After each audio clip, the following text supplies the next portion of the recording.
ये कहानी है ऐसे निडर लड़के की जो रात के अंधेरे रास्ते से कुरियर पहुंचाने का काम करता है। जहां शहर की रोशनी खत्म होती है, वहां से शुरू होता है कुरियर बॉय आर्यन का सफर। एक ऐसा नौजवान जिसके कंधों पर लदा बड़ा सा कुरियर पार्सल का बैग। उस बैग में सिर्फ चिट्ठियां नहीं, बल्कि उसके घर की उम्मीदें भी थीं। गरीबी की मार और किस्मत की बेरुखी ने आर्यन को रात का कुरियर बॉय बना दिया था। गांव के आखिरी छोर पर जंगल के बीच बसा राठौर साहब का वो छोटा सा कुरियर ऑफिस ही उसका ठिकाना था। एक ऐसी ही मनहूस शाम, जब सूरज ढलते ही सन्नाटा पसरने लगा, आर्यन अपनी ड्यूटी के लिए अपने घर में तैयार ही हो रहा था कि तभी अचानक दरवाजे से उसके लड़खड़ाते पिता नशे की हालत में चौखट पर आ गिरे। पिताजी, आप फिर से इसी हालत में? आखिर कब तक आप अपनी इस शराब की लत के पीछे अपनी और मेरी जिंदगी बर्बाद करेंगे? आपकी इस आदत ने मुझे पूरे गांव में शर्मिंदा कर दिया है। सारा दिन आप आवारागर्दी करते हो और रात को जब मुझे काम पर जाना होता है, तब आप इस तरह नशे में धुत होकर लौटते हो। आखिर ये सब कब खत्म होगा? बेटा, तू अभी छोटा है, तू मुझे कैसे खाएगा? ये दुनिया बड़ी जालिम है और इस जालिम दुनिया का गम भुलाने के लिए ये कड़वा पानी पीना पड़ता है। और सुन, मैं किसी और के टुकड़ों पर नहीं पलता। मैं तो अपने बेटे की कमाई पर हक जमाता हूं। इसमें गलत क्या है? गलत ये है पिताजी कि मैं अपनी जान जोखिम में डालकर रात दिन एक करके पैसे कमाता हूँ ताकि हम इज्जत से जी सके, और आप उन पैसों को शराबी दोस्तों के साथ उड़ा देते हो। अब पानी सिर से ऊपर जा चुका है। कल से अगर आप इस हालत में घर आए तो मैं कसम खाता हूं कि मैं ये घर छोड़कर कहीं दूर चला जाऊंगा। रात के 8 बजे बज चुके हैं। मैंने चूल्हे के पास खाना ढक कर रख दिया है। उसे चुपचाप खा लेना और सो जाना। अपनी इस गिरती सेहत का थोड़ा तो ख्याल कीजिए। अरे बेटा आर्यन, गुस्सा थूक दे। तू मुझे दुनियादारी समझाता है? तुझे क्या पता इस काली रात में क्या क्या छिपा है? तू जो ये रोज पार्सल लेकर घने जंगलों में भटकता है, मुझे तेरी फिक्र होती है। बेटा मेरी बात मान, आज मत जा। कहीं इन चंद रुपयों के लालच में तू किसी ऐसी मुसीबत में ना फंस जाए जहां से वापसी का कोई रास्ता ना हो। फिक्र होती तो आप शराब छोड़ देते पिताजी। अगर मैं काम पर नहीं गया तो घर का चूल्हा कैसे जलेगा? आपकी दवाइयां और ये शराब के पैसे कहां से आएंगे? दिन की रोशनी में अब कोई मुझे काम देता नहीं, इसलिए मजबूरी में मुझे ये रात का रास्ता चुनना पड़ा है। अब मुझे देर हो रही है, मुझे निकलना होगा। पिता की बातें अनसुनी करके आर्यन हाथ में टॉर्च लेकर घर से बाहर निकल जाता है। आज रात हवा में एक अजीब सी भारी सन्नाटे वाली सरसराहट थी। आर्यन थोड़ा ही आगे गया था कि उसे गांव के दीनदयाल चाचा मिलते हैं। वो अपने घर के बाहर कुल्हाड़ी से लकड़ियां काट रहे थे। अरे आर्यन बेटा, इतनी रात गए कंधे पर ये भारी बैग लटकाए कहाँ भागे जा रहे हो? तुम रोज इसी वक्त मौत को दावत देने निकलते हो। सारा गांव इस वक्त चैन की नींद सोने की तैयारी करता है और तुम इस डरावने सन्नाटे में ये बेजान डिब्बे और चिट्ठियां लेकर भटकते हो। आखिर इतनी क्या जल्दी है? चाचा, चैन की नींद तो किस्मत वालों को आती है। आपको तो पता ही है कि पिताजी की हालत क्या है। वो तो काम पर जाते नहीं, मजबूरन मुझे ही घर का बोझ उठाना पड़ता है। रात में काम करने के मुझे दोगुने पैसे मिलते हैं। बस इसी उम्मीद में मेहनत कर रहा हूँ कि शायद एक दिन घर की गरीबी दूर हो जाए और पिताजी का नशा छूट जाए। मेहनत ठीक है बेटा, लेकिन क्या तुम भूल गए कि जंगल के उस पार सावकार शांतिलाल का जो पुराना राजवाड़ा है, वहां का रास्ता कितना मनहूस है। वो सावकार बड़ा ही क्रूर, कपटी और पाखंडी इंसान है। सुना है उस राजवाड़े की दीवारों में कई राज दफन है। रात को जो भी उस तरफ कदम बढ़ाता है, वो सुबह का सूरज नहीं देख पाता। संभल कर जाना बेटा। चाचा, अगर मैं डर गया तो मेरी भूख मुझे मार देगी। सावकार कितना भी जालिम क्यों ना हो, मुझे बस अपना काम ईमानदारी से करना है। सम्मान की रोटी कमाने के लिए डर की आंखों में आंखें डालकर मुकाबला करना ही पड़ता है। अब मैं चलता हूँ, वरना देरी हो जाएगी। दीनदयाल चाचा को इतना बोल के आर्यन तेज कदमों से अपने कुरियर ऑफिस पहुंच जाता है। अरे आर्यन, आज तुझे आने में देर कैसे हो गई? देख भाई, आज मेरा दिल बैठा जा रहा है। ऑफिस में काम का पहाड़ खड़ा है और उधर साहूकार का फोन हर 5 मिनट में आ रहा है। तेरी तबीयत तो ठीक है ना? अगर तुझे कोई परेशानी है या तू डर रहा है तो मुझे बता, मैं खुद चलकर तेरे साथ चलूंगा। नहीं मालिक, मैं ठीक हूँ। बस घर पर पिताजी की वही पुरानी शराब की बातों पर थोड़ी बहस हो गई थी, इसलिए समय का पता नहीं चला। आप चिंता ना करें। बताइए आज का सबसे जरूरी काम क्या है? आर्यन, ये देखो, काउंटर पर एक बहुत ही खास कुरियर रखा है। इसे तुम्हें अभी के अभी साहूकार शांतिलाल के राजवाड़े पहुंचाना है। इस पार्सल पर राजवाड़े का पता लिखा है, पर याद रखना आज की रात कुछ अलग है। रास्ते में रुकना मत और बहुत सावधानी से जाना। आर्यन पार्सल लेकर बाहर निकलने ही वाला था कि तभी ऑफिस में एक बुजुर्ग इंसान और उनकी पत्नी अंदर आए। वो दोनों बहुत थके हुए और उदास लग रहे थे। साहब, क्या मेरे कलेजे के टुकड़े की कोई चिट्ठी आई है? कई महीने बीत गए, न कोई संदेश मिला, न कोई खबर। हम बूढ़े माँ बाप हर रात इसी उम्मीद में आपकी चौखट पर आते हैं कि शायद आज हमारे बेटे का कोई अता पता मिल जाए। हाँ बेटा, क्या परदेश से मेरे लाल का कोई पैगाम आया है? हमारी आंखें तो उसका रास्ता देखते देखते पथरा गई हैं। क्या उसे अपनी बूढ़ी माँ की याद नहीं आती? साहब, सच सच बता दो, क्या कोई खबर है? बाबा, माँ जी, मैं आपकी पीड़ा समझता हूं, लेकिन आज भी आपके बेटे की कोई चिट्ठी नहीं आई है। आप परेशान ना हो, कल फिर आकर देख लीजिएगा। अभी हमें बहुत काम है, कृपया हमें अपना काम करने दे। उन बुजुर्ग पति पत्नी के चेहरे पर छाई मायूसी और उनकी नम आंखें देखकर आर्यन का कलेजा कांप गया। पर समय की पाबंदी के कारण वो भारी मन से अपना कुरियर बैग उठाकर उस सुनसान और डरावने जंगल के रास्ते पर अकेले ही निकल पड़ा। उधर जंगल के बीचों बीच बने उस आलीशान और खौफनाक राजवाड़े में साहूकार शांतिलाल अपने कमरे में बेचैनी से टहल रहा था। वो पूरे गांव का सबसे बड़ा कपटी और पाखंडी इंसान था, जिसने गरीबों का हक मारकर अपना महल खड़ा किया था। अरे ओ सुखीराम, कहाँ मर गया तू कामचोर? जल्दी इधर आ। क्या मैंने तुझे यहाँ मुफ्त की रोटियां तोड़ने और आराम करने के लिए रखा है? काम के नाम पर सांप सूंघ जाता है तुझे। जी मालिक, हुक्म कीजिए। मैं तो बस पीछे रसोई की सफाई कर रहा था ताकि सुबह का काम आसान हो जाए। बताइए, क्या सेवा करूं? सफाई चूल्हे में डाल। पहले ये देख कि वो मेरा कुरियर वाला अभी तक आया या नहीं। रात के 9 बज चुके हैं और अभी तक उस लड़के का कोई सुराग नहीं है। उसे पता नहीं कि शांतिलाल का वक्त कितना कीमती है। मालिक, अभी तक तो गेट पर कोई आहट नहीं हुई है। बाहर मुनीम जी अपनी कुर्सी पर जमे हुए हैं और कुरियर वाले का ही रास्ता देख रहे हैं। शायद वो कुछ जानते हों।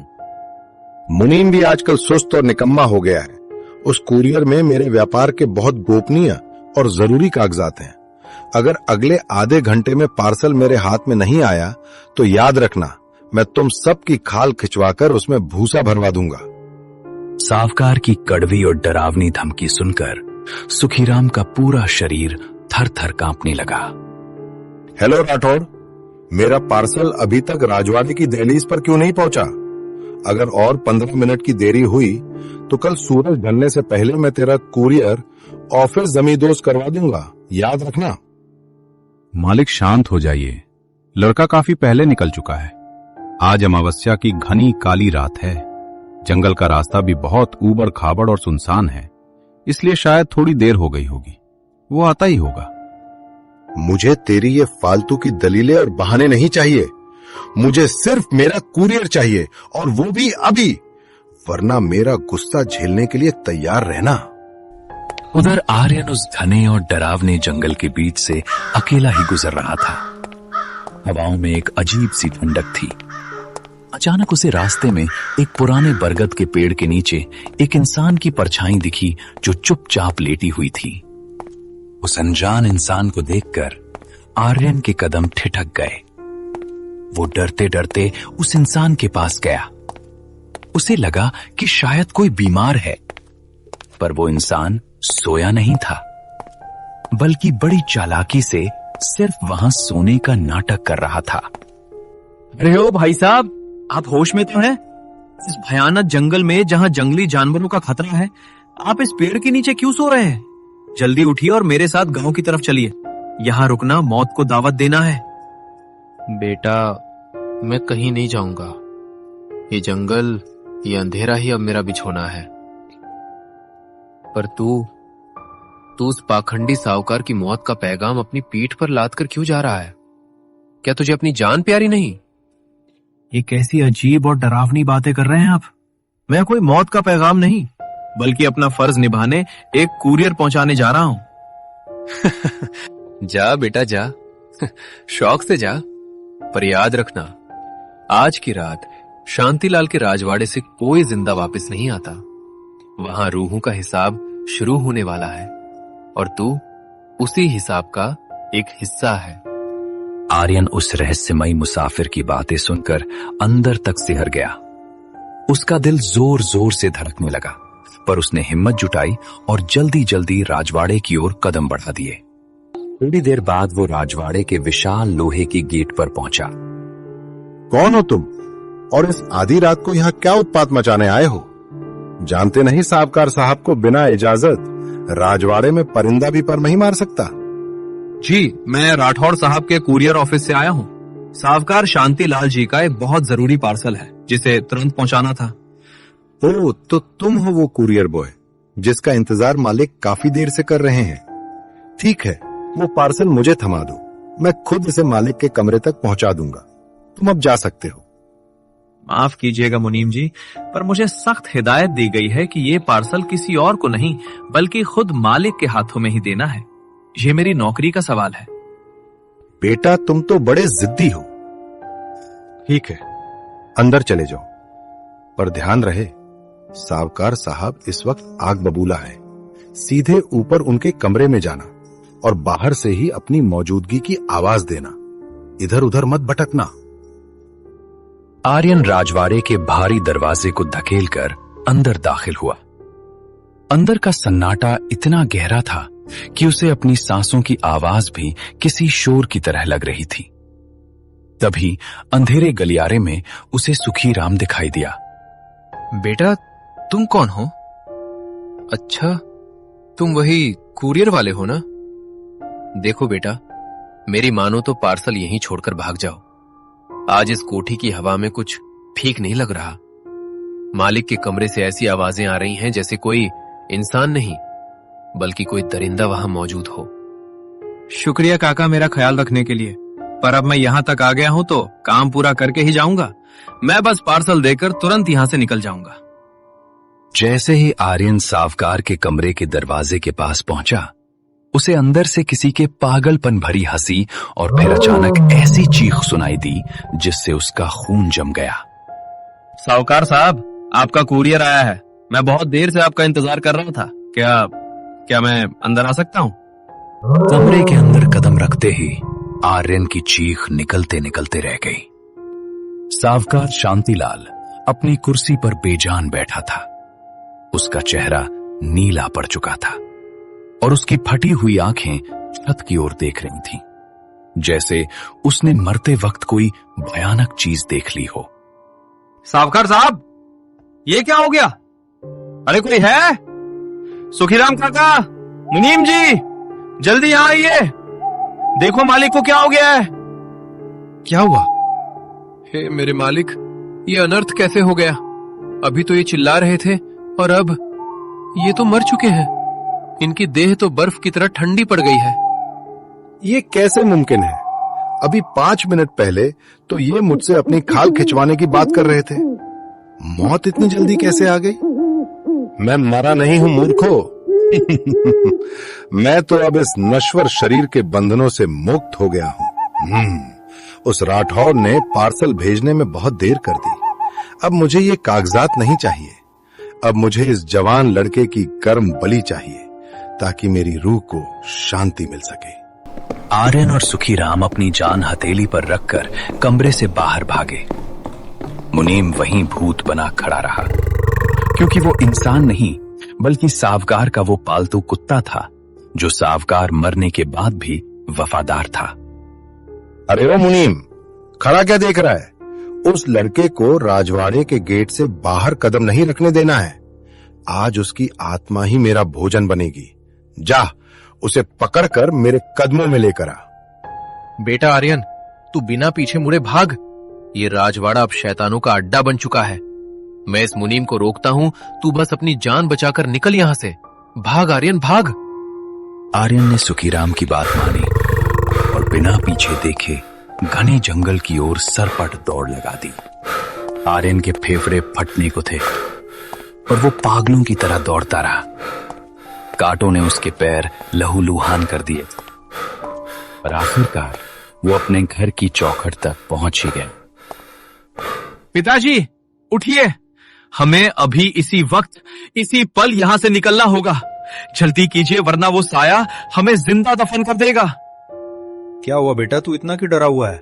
पसीने से तरबतर, और ये आधी रात को भागने की क्या बात कर रहा है? क्या कोई डाकू पीछे पड़ा है? सवाल पूछने का वक्त नहीं है पिताजी। राजवाड़े में मौत का तांडव शुरू हो चुका है। सावकार मरकर भी वापस आ गया है और मुनीम अब इंसान नहीं रहा। मैंने अपनी आंखों से वो खौफनाक मंजर देखा है। चलिए जल्दी कीजिए, हमें शहर जाने वाली आखिरी बस पकड़ने के लिए स्टैंड तक भागना होगा। आर्यन ने अपने कमजोर और नशे में डूबे पिता को सहारा दिया और उस मनहूस गांव और खौफनाक जंगल की सीमाओं को पीछे छोड़कर शहर की ओर जाने वाली पगडंडी पर निकल पड़ा। पीछे मुड़कर देखने पर उसे दूर पहाड़ी पर बने उस अंधेरे राजवाड़े से रूह कांपने वाली चीखें सुनाई दे रही थीं। पर आर्यन के कदमों में अब सिर्फ एक ही धुन थी, अपने पिता की जान बचाना और उस काली रात के साए से हमेशा के लिए दूर निकल जाना। इस तरह रात के कुरियर बॉय का वो खौफनाक और रोंगटे खड़े कर देने वाला सफर हमेशा के लिए यहीं खत्म हो गया।